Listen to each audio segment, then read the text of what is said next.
उत्तर प्रदेश में कांग्रेस ने पलट दी बाजी, किसानों के साथ हो गया धोखा। कांग्रेस ने किसान आंदोलन के जिस बुलबुले को पैदा किया था वो फट गया। कांग्रेस की बुकलेट में मोदी योगी की तारीफ। आज मैं आपके सामने कांग्रेस की उस बुकलेट की बात करने वाला हूं जो उसने किसानों की हमदर्दी में निकाली है। इस बुकलेट में मोदी योगी के लिए कांग्रेस ने जिस चक्रव्यूह की रचना की है उसमें कांग्रेस खुद ही फंस गई है। कांग्रेस की इस बुकलेट का नाम है आमदनी ना हुई दोगुना बनाम दर्द 100 गुना। ये बुकलेट आपको ये भी बता देती है कि किसानों के लिए पीएम मोदी और सीएम योगी ने क्या कुछ किया है। कांग्रेस 8 पन्ने की इस बुकलेट में कहां मोदी योगी को कटघरे में खड़ा करने आई थी, लेकिन उसने जो आंकड़े दिए हैं उससे तो मोदी योगी का गुणगान होने लगा है। अब आप पूछेंगे कैसे, तो इन आंकड़ों के बारे में मैं विस्तार से आगे बात करूंगा। लेकिन यह समझ लीजिए कि कांग्रेस इस बुकलेट में मोदी योगी से यह पूछती है कि क्या किसानों की आमदनी दोगुनी हुई है, लेकिन इसके लिए वो जो आंकड़े देती है उससे यह पता चलता है कि किस प्रकार कांग्रेस के शासनकाल से मोदी के शासनकाल में किसानों की आमदनी कई गुना बढ़ गई है।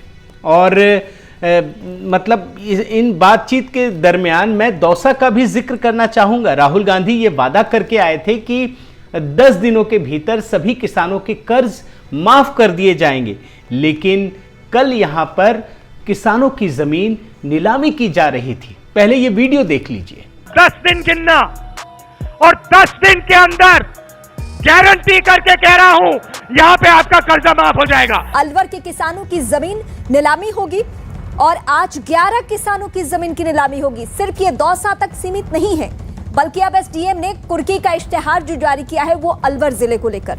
साथियों नमस्कार, मैं हरीशचंद्र बर्णवाल। आगे बढ़ने से पहले आपसे एक विनम्र निवेदन, अगर आप सत्य की इस मुहिम से जुड़ना चाहते हैं तो मेरे इस चैनल को सब्सक्राइब करना मत भूलिएगा। आप प्लीज लाइक करें, शेयर करें और कमेंट भी करें ताकि आपके विचारों से मैं अवगत हो सकूं। साथ ही इस बेल आइकन को प्रेस करना मत भूलिएगा ताकि मेरे वीडियो आप तक सीधे पहुंच सके।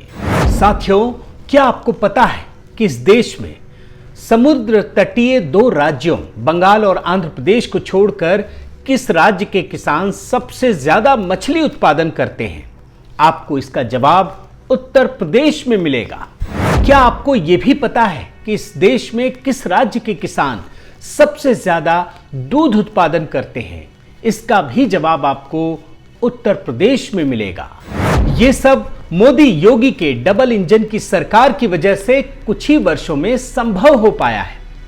अब आप कांग्रेस की बुकलेट में आइए जहां उन्होंने आरोपों की फहरिस्त जारी कर दी है। और अब आप बुकलेट के पहले हिस्से में आइए जहां लिखा है लागत में लगी आग, आमदनी हुई खाक। गजब की तुकबंदी है भाई।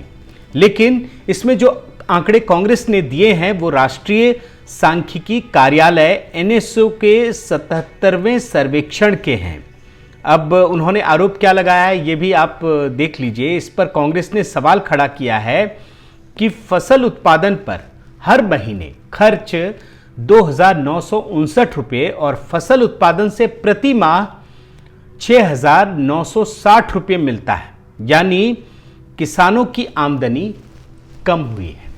अब कांग्रेस ने अपनी इस बुकलेट में जो आंकड़े जारी किए हैं वो एक सर्वेक्षण, सरकारी सर्वेक्षण के आधार पर जारी किए हैं, लेकिन इसमें कांग्रेस ने कई आंकड़े छुपा लिए हैं। जैसे 2019 में किए गए सर्वेक्षण के अनुसार एक किसान परिवार को हर महीने 10,218 रुपये की आय होती है, जबकि इसी कांग्रेस के शासनकाल में 2013 में इसी सर्वेक्षण ने बताया था कि एक किसान परिवार को मात्र 6,424 रुपये की आय होती है। यही नहीं, साल 2018 से केंद्र सरकार हर किसान परिवार को सम्मान निधि देती है, जिससे उनके खाते में 6,000 रुपये जमा होते हैं। यानी 2013 में किसानों को जहां 6,424 रुपये मिलते थे, वहीं आज करीब 11,000 रुपये मिल रहे हैं, जो कि दोगुने के करीब हैं। और हाँ, इसी मोदी सरकार ने जितना काम किया है उससे एक बड़ा दिलचस्प आंकड़ा भी है। उसका ये नतीजा है कि आज मेघालय के किसानों की आमदनी पंजाब के किसानों से भी अधिक हो गई है, और ये आप रिपोर्ट में देख सकते हैं। अब बात करते हैं आरोप नंबर 2 की। कांग्रेस की इस बुकलेट के उस हिस्से में आइए जहां लिखा है कर्ज में आकंठ डूबा किसान। कांग्रेस ने किसान परिवारों की आय की जिस कमी को दिखाया है, उसी के आधार पर यह लिख दिया है कि आंध्र प्रदेश, केरल के किसान सबसे अधिक कर्ज में डूबे हुए हैं। अब कांग्रेस के ये आरोप, जो चक्रव्यूह कांग्रेस ने बनाया है, ये आरोप कांग्रेस को ही उसी के चक्रव्यूह में फंसाने वाले हैं। पहली बात तो यह है कि कांग्रेस ने जिन राज्यों का हवाला दिया है, उन राज्यों में हमेशा से गैर भाजपा मतलब कांग्रेस या फिर वामपंथी दलों की सरकारों का ही शासन रहा है। लेकिन कोई बात नहीं, आइए कांग्रेस के ही आंकड़ों की बात करते हैं। इसी सर्वेक्षण के आधार पर आज आंध्र प्रदेश के प्रत्येक किसान पर औसतन 2,45,554 रुपये का कर्ज है, जबकि केरल के हरेक किसान पर औसतन 2,42,482 रुपये का कर्ज है। यानी इन दोनों राज्यों में प्रत्येक किसान औसतन लाखों रुपये का कर्जदार है। लेकिन कांग्रेस ने ये सब बताते हुए एक आंकड़ा छिपा लिया, जो मैं आपको बताता हूं। इससे पता चलेगा कि कांग्रेस कैसे खुद ही के चक्रव्यूह में घिर गई है। इसी सर्वेक्षण के मुताबिक आज पंजाब का प्रत्येक किसान औसतन 2,20,000 रुपये के कर्ज में डूबा हुआ है, पंजाब का किसान। अब जरा ये सोचिए कि इसके लिए दोषी कौन है। 10 दिनों में किसानों के कर्ज को माफ करने का दावा करने वाले क्या राहुल गांधी? इसके बारे में बताएंगे। और हां, कृषि राज्यों का विषय है। कृषि कानूनों को लागू करने की जिम्मेदारी भी राज्यों की होती है। इसीलिए जिन राज्यों में भाजपा की सरकार है, वहां किसानों की स्थिति इससे काफी बेहतर है, और इसी वजह से कांग्रेस ने अपनी बुकलेट में इन सभी बातों को छिपा लिया है। अब कांग्रेस के तीसरे आरोप की बात करते हैं। देखिए इस बुकलेट में क्या लिखा है। पशुपालन भी नहीं, फायदे का सौदा। अब कांग्रेस का इसमें आरोप यह है कि पशुपालन में आमदनी न होने के कारण यह घाटे का सौदा बनता जा रहा है। कांग्रेस ने यहां गजब का खेल कर दिया है। उसने किसानों के जीवन को अलग अलग हिस्सों में बांट दिया है, और मतलब पशुपालन की आय को परिवार की कुल आमदनी से अलग करके दिखाया है। जबकि हम सब जानते हैं कि इस देश में छोटे किसानों की संख्या बहुतायत में है, और उनकी आमदनी कृषि मजदूरी, फसल उत्पादन, पशुपालन और अन्य कार्यों को मिलाकर होती है। यह सर्वेक्षण यही बताता है कि इन छोटे किसानों को इन सभी कार्यों को मिलाकर हर माह औसतन 10,218 रुपये मिलते हैं। इसमें पशुपालन से शुद्ध 1,582 रुपये का लाभ जुड़ा हुआ है। अब बात चौथे आरोप की। इसका हेडर क्या है बुकलेट में, ये देखिए, समर्थन मूल्य का सच। कांग्रेस का आरोप यह है कि भाजपा सरकार बेहद कम मात्रा में किसानों से एमएसपी पर अनाज खरीदती है। यही नहीं, बाजार में भी किसानों को इसका मूल्य कम मिल रहा है। लेकिन कांग्रेस का यह आरोप जो है उसमें मतलब जिन सर्वेक्षण के आधार पर यह बात कही गई है, यह आरोप लगाया गया है, कांग्रेस ने अपनी बुकलेट में किसानों के उन आंकड़ों को छिपा लिया है जो जिसमें किसान फसल खरीद के अपने अनुभव को बता रहे हैं, और ये इसी सर्वेक्षण में है। इसमें 59.2% किसान मानते हैं कि उन्हें चावल की सही कीमत मिल रही है। ठीक इसी प्रकार 66% किसान मानते हैं कि उन्हें गेहूं की सही कीमत मिलती है। दोनों तरफ के किसान हैं। यही नहीं, 2021 में वर्तमान केंद्र सरकार ने एमएसपी पर किसानों से रिकॉर्ड खरीदारी की है। 1.62 करोड़ से ज्यादा किसानों से, मतलब 1,62,00,000 से ज्यादा किसानों से करीब 2,31,306 करोड़ रुपए के गेहूं और धान खरीदे गए हैं। ये सब आंकड़ों में है। पिछले वर्ष की खरीद के मुकाबले 12.70% अधिक गेहूं खरीदा गया, जबकि धान की खरीद भी सर्वकालिक उच्च स्तर पर पहुंच गई। और अब बात 5वें आरोप की। कांग्रेस की इस बुकलेट में इसका हेडर क्या लिखा है, पहले वो देखिए। समर्थन मूल्य कांग्रेस बनाम मोदी सरकार। इसमें कांग्रेस ने आरोप लगाया है कि मोदी सरकार के दौरान एमएसपी की बढ़ोतरी कांग्रेस की सरकार की तुलना में कम हुई है। लेकिन ये सब बताते हुए कांग्रेस ने आंकड़ों में एक बड़ा खेल कर दिया है। पहले इस बात को समझिए। भाजपा सरकार की जो तुलना की है इस बुकलेट में, वो उनके शुरुआती साल 2013-14 से कर दी है, लेकिन अपनी यूपीए सरकार की तुलना शुरुआती साल 2004-5 से न करके 2006-7 से की है। लेकिन अब मैं आपको सही आंकड़े बताता हूं, क्योंकि ये तो कांग्रेस की बुकलेट में उन्होंने अपने हिसाब से कर दिया है। सही आंकड़ा क्या है? 2004-5 से लेकर 2007-8 में प्रधानमंत्री मनमोहन सिंह यानी कांग्रेस के शुरुआती 4 सालों के दौरान विभिन्न फसलों में 85 से लेकर 110 रुपये तक एमएसपी बढ़ाई गई थी।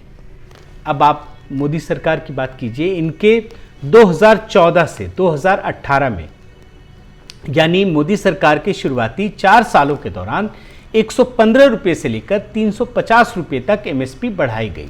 यानी मनमोहन सिंह के समय 85 रुपये से लेकर 110 रुपये तक, और मोदी सरकार के दौरान 115 रुपये से लेकर 350 रुपये तक एमएसपी बढ़ाई गई। आप ये पूरे आंकड़े देख लीजिए। स्क्रीन पर आपको इन फसलों के सारे फसलों के बारे में पता चल रहा होगा। जौ, धान, ज्वार, बाजरा, मक्का, रागी। अब एक एक के बारे में बताने से काफ़ी समय निकल जाएगा, लेकिन आप देखिए जौ में जहां मनमोहन सिंह के समय 110 रुपये की बढ़ोतरी हुई, वहीं मोदी सरकार के समय 225 रुपये तक की बढ़ोतरी हुई। धान में मनमोहन सिंह के समय 85 रुपये और मोदी सरकार के समय 190 रुपये। रागी में मनमोहन सिंह के समय 85 रुपये, ये आखिरी आंकड़ा आपको बता रहा हूँ, और मोदी सरकार के समय 350 रुपये तक की बढ़ोतरी की गई। अब बात छठे आरोप की। इस बुकलेट में कांग्रेस का आरोप है कि 3,04,00,000 किसानों को किसान सम्मान निधि नहीं दी जा रही है।